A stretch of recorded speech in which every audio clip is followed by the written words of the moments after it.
Hi, I'm Dr. Jeff Glad, Chief Medical Officer of FullScript, the leading healthcare platform for providers to prescribe healthcare's best supplements, drive better patient outcomes, and scale practice growth with unparalleled efficiency. As a healthcare provider, I know that finding time to stay up to date on the latest trends and research in modern medicine can be a daunting task. That's why I'm excited to share a cutting-edge supplement course our team of medical experts worked on in collaboration with A4M and several industry experts, designed to help you navigate supplements and make more informed clinical decisions. Throughout the 16 hours of content, we'll give you the clinical context you'll need to confidently recommend supplements to your patients. The A4M Supplement Certification course is the perfect starting point or clinical update for optimizing your supplement treatment plans to ensure the best possible outcomes for your patients. Go to www.a4m.com/supplement-certification-course.html and use the promo code podcast20 at checkout to get a 20% discount. Enroll today and elevate your whole person care.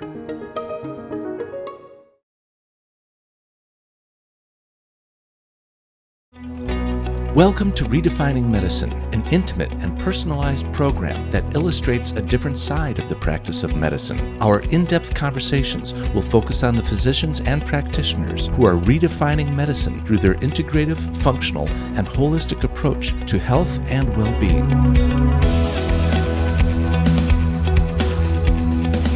Our host for Redefining Medicine is Dr. Erica Schwartz.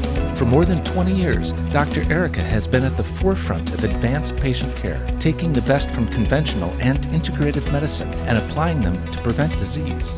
Dr. Erica is a distinguished A4M faculty member in disciplines ranging from hormone therapy, peptide therapy, and IV nutritional support.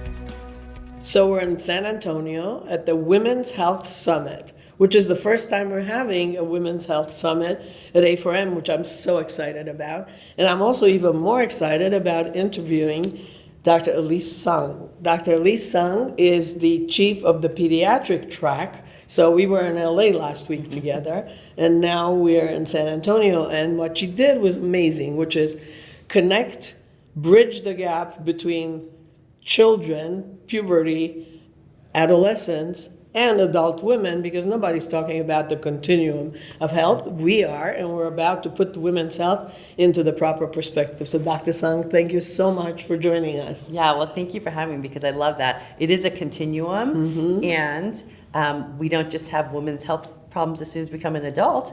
The foundations are set even when they're babies, or I would say even you're pregnant with them, right? Yeah, as a you're right, but you're right. Mm-hmm. When you said about preconception, yeah, it starts so early. Why would anybody think it's not a continuum? Yeah. Well, and I love what you said as you were introducing the summit, that we have to move beyond the uterus and the ovaries. Women's health is so much more than that.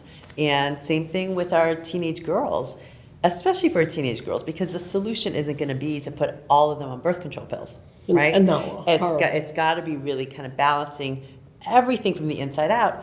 And then that's going to balance their hormones. So we can't just take girls with PCOS, PMS, dysmenorrhea, acne, whatever it is, and just say, oh, it's a hormonal problem. No, it's a whole body issue. Right.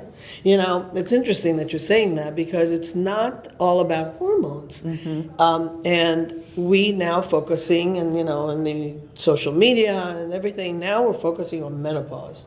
Yeah. But the thing is, menopause started a long time ago. That's right. We have a lot of new experts on menopause. It started a long time ago. Yeah. But what you brought to the table is so important. It's understanding that it starts very, very early, before you even conceive, and it's all in the microbiome, and it's all in the gut. It's all in the microbiome. I mean, that is so fascinating to see the evolution, just like we see our children's brains developing from the time they're infants to toddlers to middle school kids and then teenagers.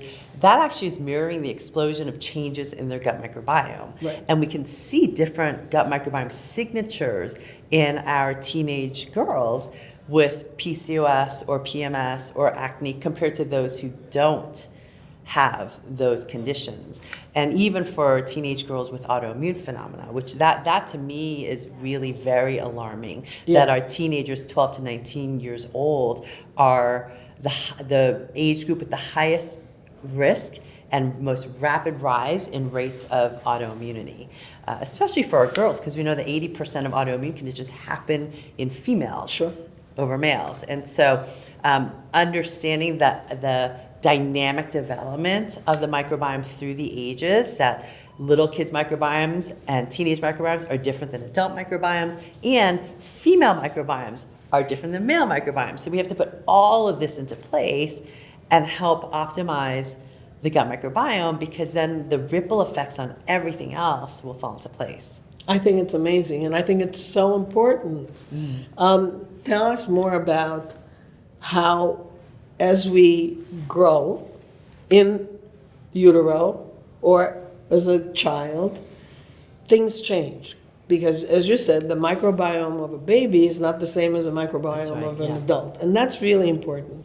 So tell us about that a little bit. So, I mean, in the ideal world, in my perfect world, the mothers and fathers who are trying to conceive, or the maternal and the paternal, a sperm and egg, before they meet, there would be a 3 to 6 month minimum opportunity to optimize nutrient status, optimize those nutrients that support proper DNA methylation, that support healthy paternal and maternal gut microbiomes, because that's going to lay the epigenetic foundations for that developing fetus to have the best chance in life as an older kid and as an adult. So that would be the ideal world.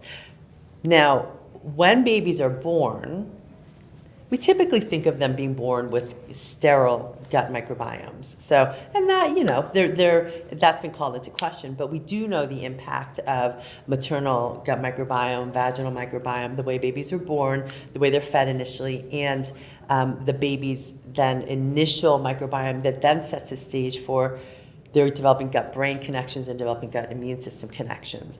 As we're out in the world and get older, we have to think about the factors that are really in our modern world that are continuing to disrupt our kids and our teenagers' microbiomes. And that's where we can move the needle, because every single one of those, or I would say almost every single one of those, are modifiable, and we can do something about them. We can empower our kids and our teenagers to understand how do they create that microbiome resilience so that their skin can be more clear, they can be better athletes, they can focus more in school, they don't get in trouble as much by their teachers, they can fall asleep easier, so all of those things. And so when we help kids and teenagers connect the dots between their gut microbiome and whatever they may be facing, then we can help empower them to make those decisions that are going to stay with them for the rest of their lives. I was actually, while you were saying it, I was thinking that you're giving so much power to the parent and to the child. Mm-hmm. And that's so important, because we think we just kind of landed in perimenopause or whatever. Yeah. We didn't just land there. We've had the opportunity to make things better from the very beginning. How you feed your child, how you feed yourself when you're pregnant, all of these pieces make such a difference. And I think once you start understanding it, you can improve it, and we can create that ideal world. Yeah. And then the key, I think, for kids is to teach them the why. Because, I mean, let's face it, when our kids are young or teenagers, it's not enough to say, oh, because it's healthy for you. Oh my God, that's actually like the worst thing to say. That's right. So what's really important is to empower them with the education. I mean, kids are smart, and teenagers nowadays, they're going on their Google searches and searching TikTok and Instagram. Don't let that be their only source of education, right? So, but you can empower them with some of the education, make it relevant for them to see why nourishing and nurturing their microbiomes will have the effect that they want to. And you're right, we can feel empowered. There's so many things we can do. Now, I also want to make sure that then we flip that around and just make sure that parents, kids, teenagers, don't feel guilty if something goes wrong, right? Because there's certainly lots of ways that things can go wrong Right. when they have a chronic health concern. But it's just to know that, I mean, diet and lifestyle make a huge They do. difference. They do. And it doesn't take that long to No. see a difference. No. And I think we go back to parenting. And parenting is so important and so covered very little, minimally, Yeah. in the world that we live in, really. And, you know, it's easier when you have a lot of kids around to just let them eat Yeah. the junk.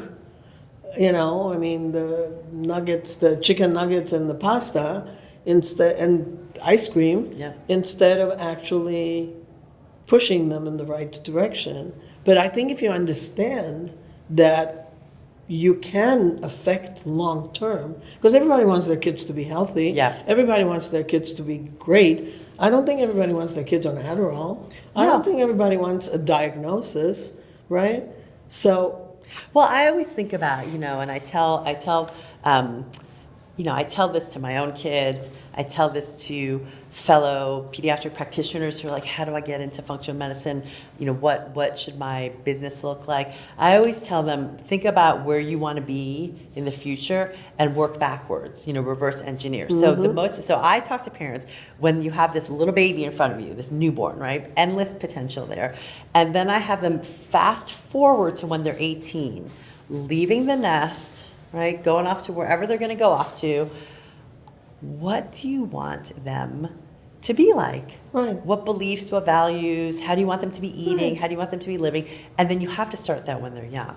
Sure. And that starts with us too, because a lot of times, I mean, it's interesting. I talked about sugar during Right. the lecture, and most people have no idea how much sugar they're actually getting on a Right. daily basis, even grown-ups, True. right? True. That morning frappuccino habit that you're starting your day Horrible. with could be, you know, 13 teaspoons of sugar right there, Terrible. right? So we don't, and recognize that for most women, and certainly for kids 2 to 18 years of age, you shouldn't have more than about 6 teaspoons of added sugar a day. Now that's the upper limit. There is no lower limit. You don't have to have that amount of sugar, but a lot of people like their sugar. But let's keep it, let's educate and empower that when your child is getting that, you know, I point out Boba Guys is in our town, and Right. there's, you know, there's a strawberry jasmine tea, you know, less sugar alternative. Well, that still has 10.5 teaspoons of sugar in it. So, I mean, it's less than the 13 teaspoon mocha frappuccino thing, right? Yeah. But it's still, you know, way over the limit. So then when parents and kids have that aha moment of, wow, this is a lot, and I'm doing it every day after school, right? And that's not helping me be the best lacrosse player I want to be. Right. Or it's not helping me, you know, be the best on my robotics team and have creative ideas, right? Whatever it is, then they know where they're starting from. They can have those treats every once in a while, but realize on a daily basis, on an average day, we want to make sure that we're you know, having, you know, that a nourishing diet that's really low in those added sugars. I really think that's one of the biggest needle movers for I our agree. kids' health nowadays. I agree. I think that it's an interesting connection to make for children, because I think what you said that was really crucial was about the kid has to make the connection that if I'm drinking or eating sugar, I'm not going to perform as well as I should. And I think that if they make that connection, if you as a parent make that connection, if you as a physician, as a practitioner, make that connection for them, you've won half the battle, 3/4 of the battle, Yeah. the whole battle. Well, and it's I also think it's letting them know that, and then just trying it, doing a trial. Your kids may not believe you, right? But if you say, look, how about for 1 week, 2 weeks? We can do anything for 2 weeks, right? We'll do it with you, right? And then everyone notice what is different.